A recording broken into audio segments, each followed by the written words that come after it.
Good evening, generals, and welcome to new episode of Unsung Heroes. We start this tale backwards a little from day 133. The shark circles again. It's the fourth one this week. Poon Lim doesn't flinch anymore. He watches it glide beneath the raft's shadow, patient, methodical, waiting for him to make a mistake. He won't. His hands are steady as he grips the makeshift spear, a knife lashed to an oar with twisted wire. The sun has turned his skin to leather. His lips are cracked and bleeding. He weighs maybe 90 pounds now, but his eyes, sharp, focused, alive. This is what 4 months alone in the Atlantic Ocean does to a man. It strips away everything that isn't essential. No politics, no ideology, no flag, just the math of survival. Calories in, water secured, threats neutralized. The shark comes closer. Poon Lim strikes. Most people don't survive 3 days adrift at sea. He lasted 133, alone, on an 8-foot raft in the middle of a war zone. And when the Brazilian fishermen finally pulled him from the water in April 1943, they couldn't believe what they were looking at. A skeleton that refused to die. This isn't a story about heroism. It's a case study in something far more terrifying. The human body's refusal to accept death, even when death is the only logical outcome. November 1942, the Atlantic Ocean is the most dangerous place on Earth. German U-boats are hunting in wolf packs, torpedoing Allied merchant ships by the dozen. It's called the Battle of the Atlantic, and the Allies are losing. Convoys disappear. Entire crews vanish beneath the waves. Survival rates for torpedoed ships? 40%. And that's if you make it to a lifeboat. The SS Benlomond is a British merchant vessel, 750 feet long, carrying cargo from Cape Town to Suriname. It's sailing without escort, alone, a floating target in U-boat-infested waters, 700 miles off the coast of Brazil. On board, a crew of 55 men. One of them is Poon Lim. He's 25 years old, second steward. His job is simple: serve meals, maintain the officers' quarters, stay out of the way. He's been working on British ships for 2 years now. Good pay, steady work. He sends money home to Hainan, China. He doesn't talk much, keeps his head down, does his job, but there's something else about Poon Lim that matters here. Something that will decide whether he lives or dies in the next 4 months. He can swim. That sounds obvious. It's not. In 1942, most Chinese sailors can't swim. It's not part of the culture. Fishermen don't learn because the logic is brutal and simple. If your boat sinks far from shore, swimming just prolongs the inevitable. You drown either way. But Poon Lim grew up on Hainan Island. He learned to swim as a child, and that skill, that one stupid, random skill, is about to become the only thing standing between him and oblivion. November 23rd, 1942, 11:30 a.m. The torpedo hits without warning. It punches through the Benlomond's hull below the waterline, a German Type 7 U-boat, firing from less than a mile away. The explosion rips open the cargo hold. The ship lurches violently to starboard. Men are thrown across decks. Alarms scream. Water floods the lower compartments. Poon Lim is below decks when it happens. He feels the impact before he hears it. A massive shudder that travels through the ship's frame like an earthquake. Then the sound, a deep, metallic roar, followed by the rush of water. He runs. No time to think, no time to grab anything, just raw instinct. Get to the deck, get to the lifeboats, get off this ship before it drags you down. He reaches the deck. Chaos. Men shouting, scrambling for life jackets, trying to lower the boats. But the Benlomond is already listing hard. The lifeboats on the port side are useless. They're suspended in midair, swinging away from the ship as it tilts. The captain gives the order: abandon ship. Poon Lim grabs a life jacket. He jumps. The water is cold, shockingly cold. The ship is sinking fast now, the bow already submerged, the stern rising into the air like a cathedral spire. He swims hard, kicking away from the hull, terrified of the suction that will come when it goes under. Behind him, the Benlomond disappears beneath the Atlantic in less than 2 minutes. He's alone in the water, No lifeboat, no crew, just the debris field, shattered wood, oil slicks, pieces of cargo floating on the surface. He treads water, scanning the horizon for survivors. Nothing. Then he sees it. 50 yards away, bobbing in the swell, a small wooden raft. He swims to it, climbs aboard, collapses. The raft is 8 feet long, 5 feet wide. Standard British Navy issue, plywood planks lashed to buoyancy tanks. There's a small storage compartment underneath, sealed with a canvas flap. Inside, emergency supplies, 2 cans of biscuits, a 10-gallon water jug, 40 cigarettes, a flashlight, some chocolate, a few tins of condensed milk, flares, and a length of rope. That's it. That's everything.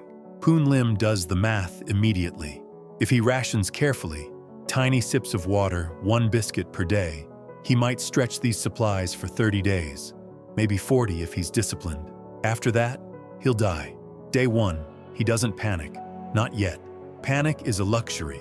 Panic burns calories you can't afford to lose.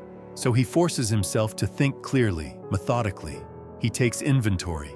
He organizes the supplies. He ties the water jug to the raft with rope so it won't slide off in rough seas. Then he waits. Because that's what you're supposed to do, right? Stay with the raft. Conserve energy. Wait for rescue. A search plane will come. A ship will pass. Someone will find him. Day 2, nothing. Day 3, still nothing. The ocean is empty. No ships, no planes, just water in every direction. Rolling swells that lift the raft and drop it, lift and drop. An endless rhythm that makes time dissolve into nothingness. He's starting to understand now. The Benlomond sank in the middle of nowhere, 700 miles from land. No shipping lanes nearby, no reason for a plane to fly over this patch of ocean. No one is looking for him because no one knows he's here. Day 5, he sees his first ship. It's distant, maybe 2 miles away, a dark shape on the horizon. He grabs the flares. His hands are shaking. He lights one, holds it high, waves it desperately. The ship doesn't turn. It disappears over the horizon. That's when the psychological collapse begins. Here's what isolation does to the human mind. It strips away the illusion of control. In normal life, you make decisions that seem to matter. You choose what to eat, where to go, who to talk to. You feel agency. But on that raft, there are no choices. You can't steer. You can't call for help. You can't even speed up or slow down. You just drift, and the ocean doesn't care. It doesn't care if you're scared, doesn't care if you're thirsty, doesn't care if you want to live. It just is. Indifferent, vast, incomprehensibly powerful. Most people break within a week. Day 7, the water jug is half empty. He's been rationing carefully, 2 small sips per day, but it's still going too fast. At this rate, he has maybe 20 days left before dehydration kills him. The biscuits are almost gone. He starts thinking about what comes next, about the math of dying. How long can a human body survive without water? 3 days, maybe 4 in cool weather, less in the heat. And the sun here is brutal, relentless, turning the raft into a griddle by noon. He's going to die of thirst long before he starves, unless. Day 10, he catches his first fish. It's small, a juvenile triggerfish, maybe 6 inches long, attracted by the shadow of the raft. He sees it swimming beneath the boards and reacts on pure instinct. He plunges his hand into the water, grabs it, pulls it onto the raft before it can escape. It's flopping, gasping. He kills it quickly, smashes its head against the boards. Then he stares at it. Raw fish. He has no fire, no way to cook it, and he's never eaten raw fish before. Wasn't part of his diet growing up, but he's hungry, desperately hungry. The biscuits are gone. His stomach is eating itself. He tears into it with his teeth. The flesh is slimy, fishy, revolting. He gags, nearly vomits, but he forces it down. Because this isn't about taste anymore. This is about calories. Protein, fuel. That fish buys him 3 more days of life. Day 15. Poon Lim is still alive. This shouldn't be possible. The emergency supplies are gone. The water jug is empty. By every statistical measure, he should be dead. Dehydrated, starved, or driven insane by isolation. But he's not. Because somewhere around day 10, something shifted in his brain. He stopped waiting for rescue, stopped hoping, stopped thinking about the future. Instead, he did something far more dangerous. He accepted the situation, not in a defeated way, in a tactical way. The raft isn't a prison, it's a resource. The ocean isn't an enemy, it's a system. And if he can understand the system, learn its rules, exploit its patterns, he can survive. First problem, water. Seawater is poison. Drink it and you die faster than if you drink nothing at all. But rainwater? That's drinkable, and it rains in the Atlantic. Not every day, but often enough. So he builds a collection system. He uses the canvas covering from the supply compartment as a catchment surface. When it rains, he spreads the canvas flat, lets water pool in the center, then funnels it into the empty water jug. It's slow, inefficient. On a good day, he collects maybe a pint, but a pint is enough. Second problem, food. Fish won't just swim into his hands. He needs a system, a reliable method. He takes inventory of what he has left: a knife, a flashlight, some rope, a few nails from the raft's construction. He starts experimenting. He bends a nail into a crude fishhook. He tears a strip of canvas into fishing line. He uses a piece of dried fish as bait. It works. Not every time, but often enough. He catches small fish, triggers, jacks, dorado. He learns which ones are safe to eat and which ones make him sick. He learns to gut them cleanly, to save the organs for bait, to dry the meat in the sun so it lasts longer.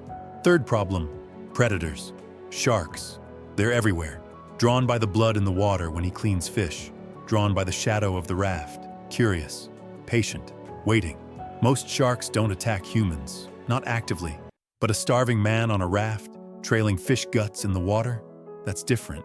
That's prey behavior. So he builds a weapon.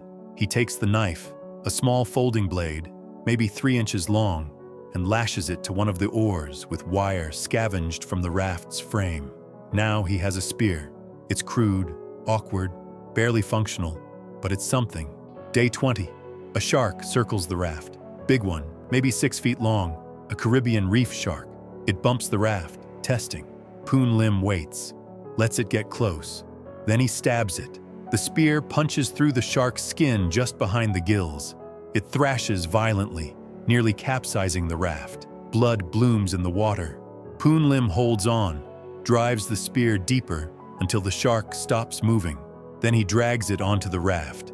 Fresh meat, protein, days of food. He butchers it methodically, cuts the fins, the tail, the belly meat, hangs strips of flesh across the raft to dry in the sun, drinks the shark's blood. Disgusting, salty, but hydrating. He's not waiting anymore. He's hunting. Day 40, the hallucinations start. It's subtle at first, just flickers in his peripheral vision, shadows moving beneath the water that aren't there, voices that sound like the crew of the Benlomond calling his name. He knows they're not real, knows his brain is misfiring, starved of stimulation, inventing patterns where none exist, but knowing doesn't make them stop. Day 50, he sees a plane. It's flying low, maybe 1,000 feet up, a military patrol aircraft, probably American, scanning for U-boats. Poon Lim grabs the flashlight, starts signaling, SOS, over and over, the Morse code pattern drilled into every sailor's brain. The plane doesn't respond. It flies right over him, so close he can see the markings on the fuselage. Then it's gone. He screams at the empty sky until his throat bleeds. Day 60. A ship passes, close this time, maybe half a mile away. He lights his last flare, waves frantically. The ship changes course. It's coming. He can see the crew on deck now. They're pointing at him, shouting, preparing to lower a boat. Then the ship turns away. He doesn't understand. They saw him. They were coming, but something changed their mind. Maybe they thought he was bait for a U-boat trap. Maybe they were scared. Maybe they just didn't care. The ship disappears. That's the moment he breaks. Not in a screaming, crying, dramatic way, in a quiet, terrifying way. He stops talking to himself, stops keeping track of days, stops hoping. He just survives, mechanically. Catch fish, collect water, kill sharks, sleep, repeat. Day 80. His body is shutting down. He's lost more than 60 pounds. His muscles are atrophied. His skin is covered in saltwater sores that won't heal. His gums are bleeding from scurvy. He can barely stand without collapsing. But he's still alive, because there's something in him, something primal, irrational, inhuman, that refuses to stop. His body has entered a kind of survival mode that overrides logic. He should be dead. Every biological system is failing, but his heart keeps beating. His lungs keep breathing. Day 100, he sees land. It's there, on the horizon, a dark line that doesn't move, doesn't disappear. Mountains, trees, land. He grabs the oar, starts paddling. The current fights him. Every stroke is agony. His hands are bleeding, his arms screaming, but he paddles. For hours, for an entire day, the land gets closer, then the current shifts, and he starts drifting away. Day 110, he's given up on land. It was a mirage anyway, a trick, the ocean showing him hope just to take it away. He goes back to the routine. Fish, water, sharks. Day 120, another ship. He doesn't bother signaling this time, just watches it pass. Day 130, he's barely conscious now, drifting in and out of delirium. His body is a skeleton.